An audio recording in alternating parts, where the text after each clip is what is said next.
सुन्नु न, सबभन्दा राम्रो इङ्ग्लिस कसले लेख्न सक्छ र कसले बोल्न सक्छ त्यसलाई प्राइम मिनिस्टर बनाउने हो।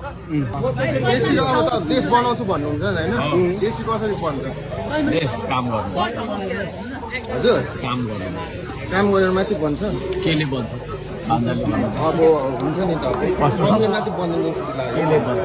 क्यापिटल चाहियो, टेक्नोलोजी चाहियो होइन। यो एकछिन न, यो मोबाइल केले बन्छ?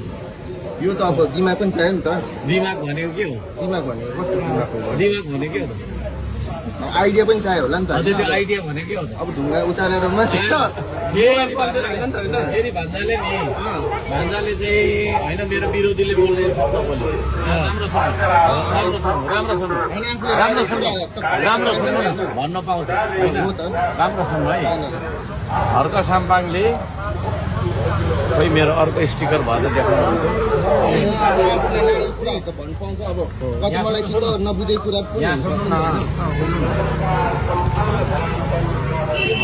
मान्छेले त्यसो भन्छ नि मलाई।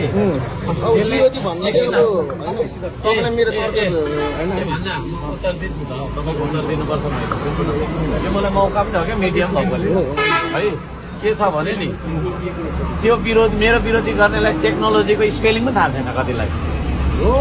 सुन्नु सुन्नु, अब कुरा नकाट्नु है। हर्क साम्पाङले जम्मा 3वटा क्षेत्रमा काम गर्छ, प्रकृति, संस्कृति र प्रविधि।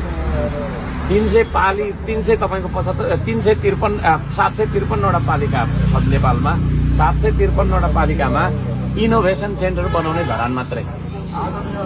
आविष्कार केन्द्र त मैले मात्रै बनाएको छु, बालेनले पनि बनाएको छ।